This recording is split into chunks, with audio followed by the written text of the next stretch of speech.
रीनाताईचे 32, 28, 32चे figure कोणालाही वेळ लावणारे होते आणि मला पण कधी कोणत्या मुलीचा सहवास मिळाला नव्हता. माझ्याकडून ही मी तेव्हा जरा पण विचार केला नव्हता.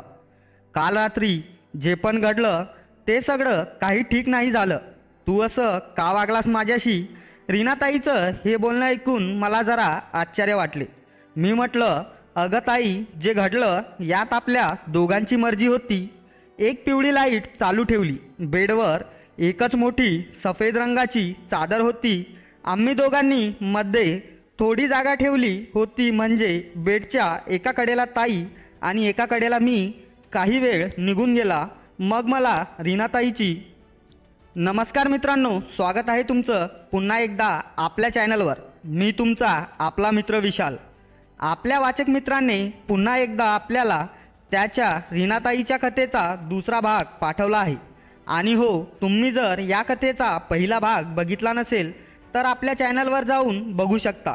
चला तर मग सुरुवात करू. त्याच्याच शब्दात, माझं नाव संजय आहे. मी फक्त 19 वर्षाचा आहे. मित्रांनो, मागील कथेत तुम्ही बघितलं की मी ताईला कसं आणि कशा प्रकारे घेतलं. त्या दिवशी रात्री आई सत्संगात गेलेली होती आणि रूमवर ताई आणि मीच होतो. नंतरचं सगळं काही घडलं. ते सगळं घडत असताना रीनाताईने मला विरोध केला नव्हता.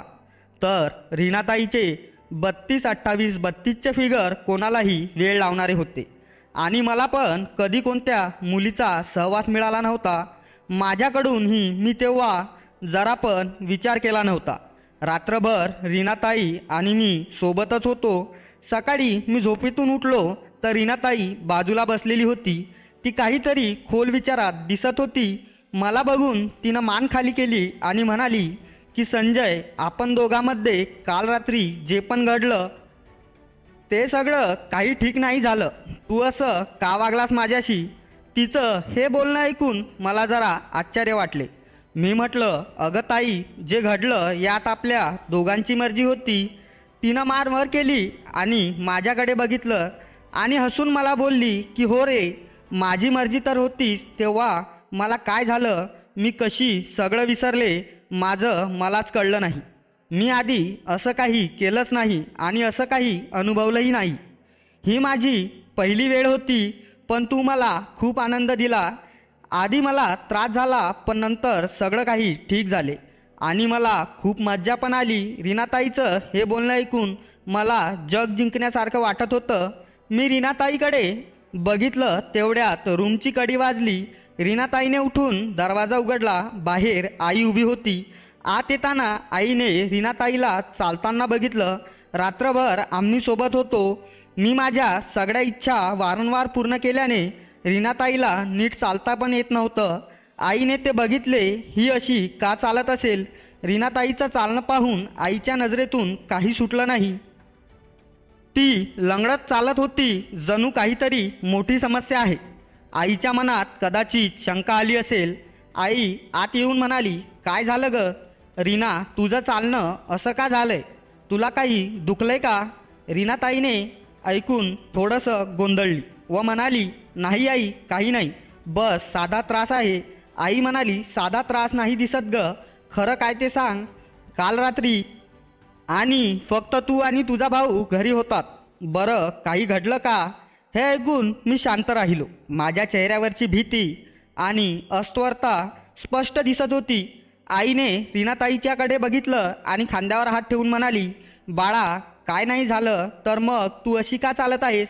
त्यावर रीनाताई बोलली की अगं आई, मी काल अंघोळीला जाताना बाथरूममध्ये पाय घसरून पडली, म्हणून मला पायाला थोडंसं लागलं व वरती बघून मला एक हलकीशी स्माईल दिली. मी एकदम खुश झालो. माझ्या आनंदाचा ठिकाणाच राहिला नाही. आता माझी सगळी सोय घरातच झाली होती. नंतरनं आई म्हणाली, बरं बरं, ठीक आहे. हे बघ रीना, मी सत्संगात रात्रभर जागून आहे. मला आता एकदम दाटून झोप येत आहे आणि हो, मी सकाळी तिथूनच पोटभर नाश्ता करून आली आहे. तुम्ही दोघे भाऊ जाऊन काहीतरी खाऊन घ्या आणि 4 वाजेपर्यंत कोणीही मला झोपेतून उठवणार नाही. असं म्हणून आई झोपी गेली. रीनाताई तिथंच आईजवळ बसलेली होती आणि मला तर एकटक बघत होती. रात्रभर जागी असल्याने ताई पण थकलेली दिसत होती. मग मीच म्हटलं, रीनाताई तू इथेच थांब, मी जाऊन तुझ्यासाठी नाश्ता घेऊन येतो. लवकर घेऊन ये, मला भूक लागली आहे असं रीनाताई म्हणाली. बरं म्हणून मी उठून रूम बाहेर आलो. मी जाऊन पोटभर नाश्ता केला. खाण्यात पोहे आणि समोसे होते. वर रीनाताईलाही घेऊन आलो. रूमवर पोहोचून रीनाताईला ते पोहे आणि समोसे दिले व एका कोपऱ्यात माझ्या जागेवर जाऊन अल्लू अर्जुन साऊथचा एक सिनेमा मोबाईलमध्ये लावून बघत बसलो. नाश्ता झाल्यावर रीनाताई पण माझ्याजवळ येऊन सिनेमा बघत बसली. सिनेमा बघता बघता मला कधी झोप लागली काय माहीत. उठलो तर संध्याकाळचे 5 वाजले होते. आई आणि रीनाताई तयार होऊन टी व्ही बघत बसले होते. मी उठलो आणि बाथरूममध्ये जाऊन अंघोळ करून बाहेर येऊन टी व्ही बघत बसलो. तेवढ्यात आई म्हणाली, हे बघा मुलांनो, आता फक्त 2च दिवस आपण इथं राहणार आहोत आणि उद्या सत्संगामधल्या मठामध्ये एक मोठी जत्रा आहे. आम्ही सहपरिवार त्या यात्रेवर जाणार होतो. ही यात्रा दरवर्षी मठामध्ये आयोजित करण्यात येते. ह्यात जवळजवळ 100 लोकांना मठामधून निवडून बस आणि ट्रेनने 4 धामच्या यात्रेवर त्यांच्याकडून घेऊन जाण्यात येते. आईनी ह्याबद्दल माहिती काढली आणि आईची तिथं चांगली ओळख असल्याने आमचा पण नंबर त्या 100 लोकांमध्ये लागला. त्यांनी आमच्या तिघांच्या तिकिटी बुकिंग केल्या. पण जाण्याच्या दिवशी सकाळी आईला बरे वाटत नव्हते. हवापाणी चेंज झाल्याने आणि त्यात सत्संगात रात्रभर जागरण झाल्यामुळे कदाचित तिला असं काही झालं असावं. आई पण थोडी थकलेली वाटत होती. मी जवळ गेलो आणि म्हटलं, आई नक्की काय झालं आहे? त्यावर तिने मला काही वेळ शांत राहू दे असं बोलली. आधी मला वाटलं तिला फक्त विश्रांती हवी असेल, पण काही मिनिटातच ती मला खूप अशक्त वाटू लागली. तिचा चेहरा फिकटसारखा झाला. घरापासून एवढ्या दूर त्या जागी आम्ही तिघेच होतो. आमच्या ओळखीचं आश्रमात कोणीच नव्हतं. मी आणि रीनाताई घाबरून गेलो आणि जवळच्या दवाखान्यात घेऊन गेलो. तसं आईला तर ठणठणीत चालता येत होतं. आम्ही तिला जवळच्या क्लिनिकमध्ये नेलं. डॉक्टरांनी सांगितलं की तिला थोडं फूड पॉयझनिंग झालं आहे आणि हलकीशी ताप आहे. बाकी काळजी करण्याचे काही कारण नाही, फक्त थोडी विश्रांती घेणं गरजेचं आहे. रूमवर परत आलो. आईने सांगितलं, तुम्ही दोघंजण जा आणि यात्रा करा. इतक्या लांब आलो आहोत आणि मठामध्ये नाव पण दिलंय ना, जायला हवं. मी ठीक आहे. आम्हाला तिचं बोलणं पटत नव्हतं, पण डॉक्टरांनीही सांगितलं की तिला फक्त आरामाची गरज आहे, त्यामुळे आईचे जाणे रद्द झालेच. आई म्हणतच होती मला आणि रीना ताईला तुम्ही दोघे जा म्हणून, कारण एका तिकिटाचे 10,000 रुपये दिले होते. त्यामुळे एवढं नुकसान करणे ठीक नाही. म्हणून आईने मला आणि बहिणीला जा म्हणून परवानगी दिली.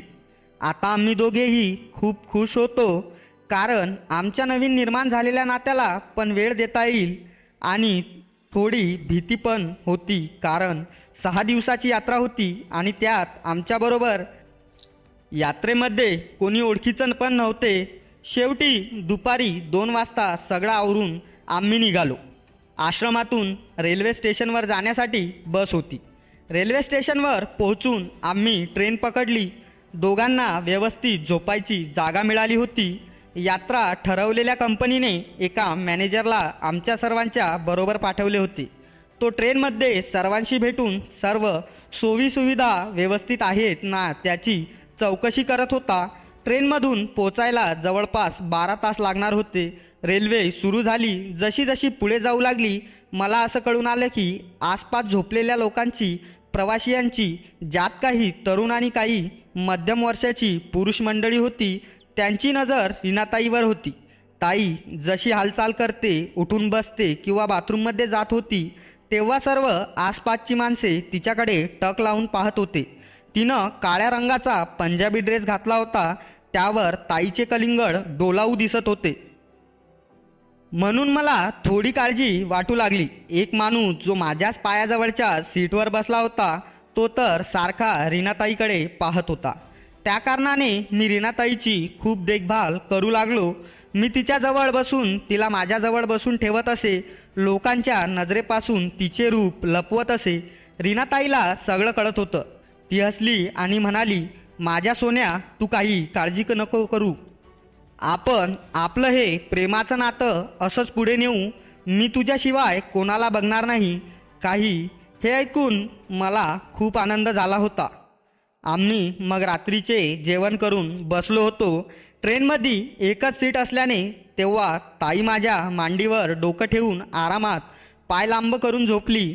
रात्री थंडी हवा लागत होती म्हणून मी रीनाताईच्या अंगावर चादर घातली. तेव्हा मला कळून आले की ताईचे शरीर खूप कोमल आहे. काही वेळाने रात्र झाली आणि ट्रेनच्या लाईट बंद केल्या गेल्या. आसपास माणसे पाहत होती म्हणून मी ताईला व्यवस्थित झोपवले आणि मी माझ्या सीटवर जाऊन झोपलो. सकाळी आम्ही स्टेशनला पोहोचलो. तिथून मग बसने आम्हाला पुढे घेऊन जाण्यात आले. आता ताई बोलण्यात पण माझ्याशी खूप जवळ झाली होती. बसमध्ये जाताना माझा हात पकडून खांद्यावर डोके ठेवून बसमध्ये झोपली होती. जणू ती माझी बायकोच आहे. आम्ही एकमेकांशी असं वागत होतो जणू आम्ही नवरा बायको आहोत. आम्हाला पाहून कोणाला कळूनच येणार नाही की आम्ही सख्खे बहीण भाऊ आहोत. काहीही बाहेर खाताना एकामेकांचे उष्ट खात होतो, एकामेकांना घास भरवत होतो. ताई खूप खुश दिसत होती. ती मनसोक्त जगत होती, जसं काही तिला खूप वर्षांनी एखाद्या जेलमधून सोडून दिलं. यात्रेच्या मॅनेजरने सगळ्यांसाठी म्हणजे सर्व प्रवाशांची राहण्याची व्यवस्था चांगल्या हॉटेलवर केली होती. काही वेळाने आम्ही बसने हॉटेलवर पोहोचलो. ट्रिप मॅनेजरनी आम्हाला दोघांना एकच रूम दिला. आम्ही लगेच बॅग घेऊन रूममध्ये आलो. खूप थकलो होतो. ताई आल्या आल्या बेडवर पडली आणि म्हणाली, संजू, अरे मी प्रवास करून खूप थकली आहे रे, म्हणून मी जरा आराम करते. मला सरळ संध्याकाळी उठव. हा बाळा. मी हो म्हटलं आणि बॅग खाली ठेवत रीनाताईकडे बघत होतो. रीनाताई 6 दिवस माझ्या सोबतीला असणार म्हणून मलाही काही घाई नव्हती. आत आलो तर रूम चांगला होता, पण मला कळून आले की त्यांनी एकच बेड दिला आहे, म्हणजे मला आणि ताईला एकत्रच झोपावे लागेल. रीनाताईने पण ते पाहिले, पण तिने काही वेगळं असं असल्याने जतवले नाही. तिला कदाचित त्याची काही चिंता दिसत नव्हती. मॅनेजरने आम्हाला कळवले होते की संध्याकाळी मंदिरात जायला निघणार आहे, म्हणून आम्ही अंघोळ करून घेतली. तिथून बसने आम्हाला सर्वांना मंदिरात घेऊन जाण्यात आले. देवीचे जुने मंदिर होते. जवळ 2 तास आम्ही बाहेर होतो. बाहेरच रात्रीचं जेवण केलं. मंदिराच्या जवळ मार्केट होतं, तिथे पण जाऊन आलो आणि रीनाताईसाठी थोडी खरेदी केली. तिथून परत हॉटेलमध्ये येण्यास रात्रच झाली. जवळजवळ 10ला आम्ही हॉटेलला पोहोचलो. सर्व रूममध्ये गेले. काही वेळाने जेवणाला बोलवण्यात आले. आम्ही रात्रीचं जेवण बाहेरूनच करून आलो होतो म्हणून मी आणि रीनाताई बाहेर गेलो नाही. खूप थंडगार वारा सुटला होता. बाहेर डोंगराच्या मध्ये हॉटेल असल्याने जरा शांतता होती. जेवून आम्ही काही वेळ हॉटेलच्या मागच्या गार्डनमध्ये फिरत होतो.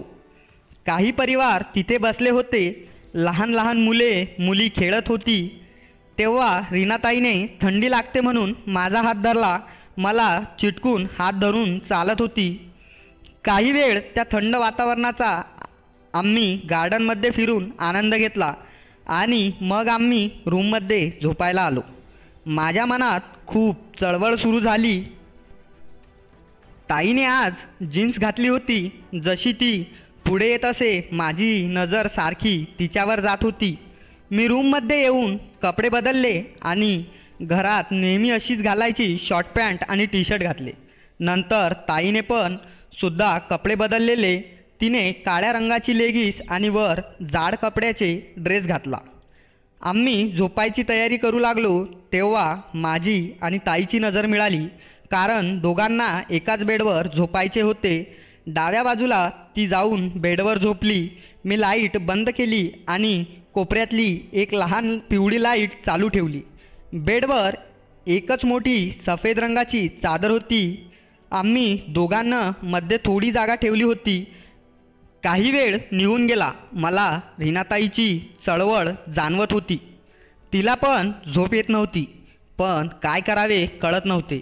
मी ताईकडे तोंड करून झोपलो. मला तिची पाठ दिसू लागली. तिच्या मानेचा मागचा भाग दिसत होता. ताईचे शरीर चांगलेच भक्कम होते. पाहूनच मन झाले जाऊन गचकन मिठी मारू म्हणून. तेवढ्यात ताई लगेच माझ्याकडे वळली आणि तिने मला तिच्याकडे पाहताना पाहिले. आमची नजर मिळाली आणि ताईने लगेच मला मिठी मारली. रीनाताई, त्या दिवशी आमच्यात एक वेगळंच निर्माण झालेल्या नात्याला आणखी नवी दिशा मिळाली.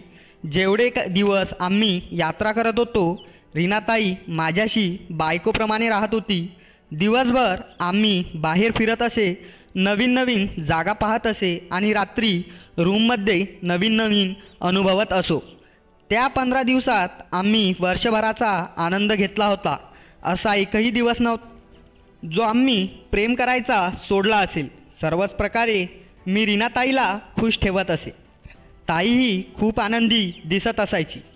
मग माझ्या लाडक्या मित्रमैत्रिणींनो, कशी वाटली तुम्हाला ही कथा मला कमेंटमध्ये सांगा. आणि व्हिडिओ आवडल्यास एक लाईक व चॅनलला सबस्क्राईब नक्की करा. परत भेटू अशाच एका नवीन कथेत.